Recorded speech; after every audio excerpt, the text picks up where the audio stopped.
ഇന്ത്യയിലെ സിവിലിയൻസിനെ ഉൾപ്പെടെ ആക്രമിക്കാൻ ഹീനമായ പ്രവൃത്തി ഇപ്പോൾ പാകിസ്ഥാന്റെ ഭാഗത്ത് നിന്നുണ്ടാകുന്നുണ്ട്.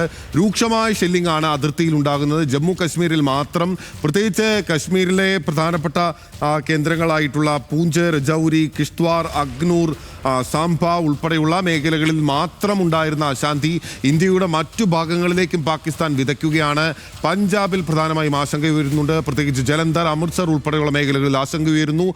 ഗുജറാത്തിലെ ഭുജ്, കച്ച് ഉൾപ്പെടെയുള്ള മേഖലകളിലേക്കും രാജസ്ഥാനിലെ ജയ്സാൽമീർ ഉൾപ്പെടെയുള്ള അതിർത്തി മേഖലകളിലേക്കും പാകിസ്ഥാൻ ഡ്രോണുകൾ അയക്കുകയാണ്, ആക്രമണം നടത്തുകയാണ്, നുഴഞ്ഞുകയറ്റക്കാരായ ഭീകരവാദികളെ വിട്ടയക്കുകയാണ്. അങ്ങനെ ആ വിധത്തിലുള്ള പ്രകോപനം തുടരുമ്പോൾ ഇന്ത്യ വളരെ അളന്നു കുറിച്ചുള്ള പ്രതിരോധം മാത്രമാണ് നടത്തിയതെന്ന് ആവർത്തിച്ച് വ്യക്തമാക്കുകയാണ് കേണൽ സോഫിയ ഖുറേഷിയും വിംഗ് കമാൻഡർ വ്യോമിക സിംഗും ഒപ്പം കേന്ദ്ര വിദേശകാര്യ സെക്രട്ടറി വിക്രം മിശ്രയും. അവരുടെ വാക്കുകളിലേക്ക് ഒരിക്കൽ കൂടി.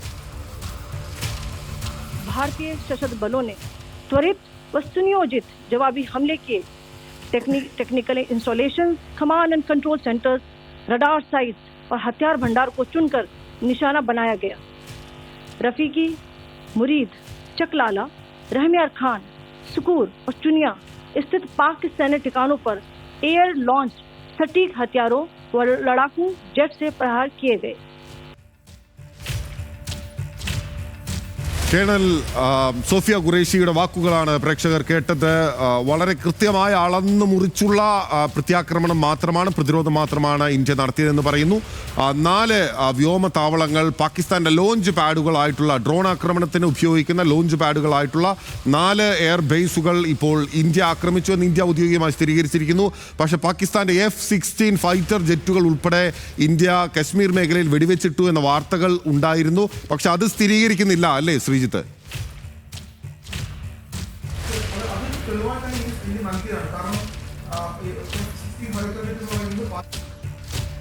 ശ്രീജിത്ത്, ഓഡിയോയിൽ ഒരു തകരാറുണ്ട്, ഉടൻ തന്നെ പരിഹരിക്കാം. അന്താരാഷ്ട്ര വ്യോമപാത പാകിസ്ഥാൻ ദുരുപയോഗം ചെയ്യുന്നു എന്നുള്ളതാണ് ഇന്ത്യ പറയുന്നത്.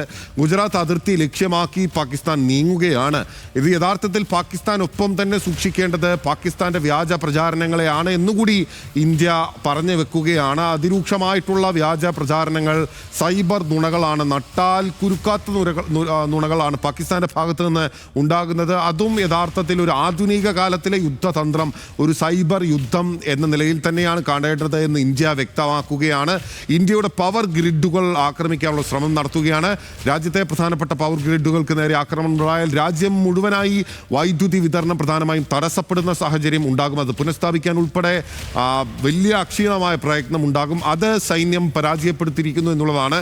സൈന്യം 24/7 നിതാന്തരമായ ജാഗ്രതയിലാണ് അതിർത്തിയിൽ തുടരുന്നത് എന്നുള്ളതാണ് ഏറ്റവും പ്രധാനപ്പെട്ട കാര്യം. ഇന്ത്യയുടെ സുദർശന ചക്രം, ഇന്ത്യൻ പ്രതിരോധത്തിന്റെ ഏറ്റവും പ്രധാനപ്പെട്ട ആവനാഴിയിലെ വില്ല് എന്ന് പറയുന്ന S-400, റഷ്യൻ നിർമ്മിതമായിട്ടുള്ള S-400 പ്രതിരോധ സംവിധാനങ്ങൾ ഇപ്പോൾ ആക്രമിച്ചു തകർത്തു എന്നുള്ളത് വ്യാജ പ്രചാരണമാണ് എന്ന് ഇന്ത്യ അറിയിച്ചിരിക്കുന്നു. ശ്രീജിത്ത് ബാലകൃഷ്ണനിലേക്ക് മടങ്ങിയെത്താം. VS സനോജ് നമുക്കൊപ്പം ചേരുകയാണ്. സനോജ്, പാകിസ്ഥാന്റെ യുദ്ധതന്ത്രങ്ങളിൽ ഏറ്റവും പ്രധാനപ്പെട്ടതായി ഇന്ത്യ ചൂണ്ടിക്കാട്ടുന്നത് ഈ ആയുധങ്ങൾ ഉപയോഗിച്ചുള്ള ആക്രമണങ്ങൾക്കൊപ്പം നിരന്തരമായ വ്യാജ പ്രചാരണങ്ങളെയാണ്. അതിനെയും പ്രതിരോധിക്കണം, അതിനെയും അതിജീവിക്കണം.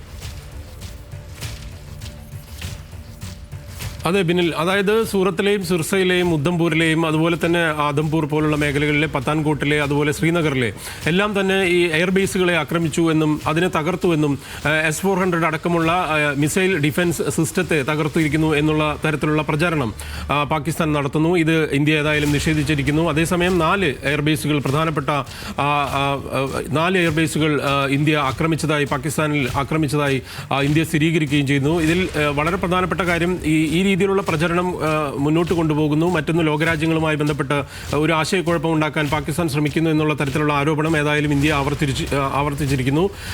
നിലവിൽ ഈ പറയുന്നത് പോലെ ഏറ്റവും പ്രധാനമായ നീക്കങ്ങളെ സംബന്ധിച്ചുള്ള അലർട്ട് രാജ്യം മുന്നോട്ട് തന്നെ കൊണ്ടുപോകുന്നുണ്ട്. ഒപ്പം ഏറ്റവും പ്രധാനപ്പെട്ട കാര്യം, രാജ്നാഥ് സിംഗുമായിട്ട്, പ്രതിരോധ മന്ത്രി രാജ്നാഥ് സിംഗുമായിട്ട് ഇപ്പോൾ സംയുക്ത സൈനിക മേധാവി അനിൽ ചൗഹാൻ കൂടിക്കാഴ്ച നടത്തിയിരിക്കുന്നു. നിലവിലുള്ള എല്ലാ കാര്യങ്ങളും, നിലവിൽ എന്തൊക്കെ കാര്യങ്ങളിലേക്കുള്ള മുന്നൊരുക്കങ്ങൾ, നിലവിൽ സംഭവിച്ച കാര്യങ്ങൾ എന്തൊക്കെ, ഇത് സംബന്ധിച്ച കൃത്യമായ വിവരങ്ങൾ ആശയവിനിമയം നടത്തിയിരിക്കുന്നു. കൂടുതൽ എന്തൊക്കെ നടപടികളിലേക്ക് രാജ്യം പോകും എന്ന് തന്നെയാണ് നമ്മളേതായാലും അതിനെ ഉറ്റുനോക്കുന്നത് ബിനിൽ. ഉറപ്പായും ES സനോജ് ചൂണ്ടിക്കാട്ടിയതുപോലെ തന്നെ പ്രധാനമായ നിലപാടുകൾ ഇന്ത്യ പ്രഖ്യാപിക്കുന്നതിനോടൊപ്പം തന്നെ വ്യാജ പ്രചാരണങ്ങളെ തള്ളിക്കളയുക എന്നുള്ള കാര്യങ്ങൾ കൂടി ഇന്ത്യ വ്യക്തമാക്കുകയാണ്. ഇന്ത്യ സംഘർഷം മൂർച്ഛിപ്പിക്കില്ല എന്നുള്ള കാര്യം ഇന്ത്യ വളരെ വ്യക്തമായി തന്നെ വളരെ ക്ലാരിറ്റിയോടെ തന്നെ വ്യക്തമാക്കിയിരിക്കുകയാണ്. പക്ഷേ സിവിലിയൻസിനെ ലക്ഷ്യമിടുകയാണ് എന്നുള്ളതാണ് ഏറ്റവും പ്രധാനപ്പെട്ട കാര്യങ്ങളിൽ ഒന്ന്.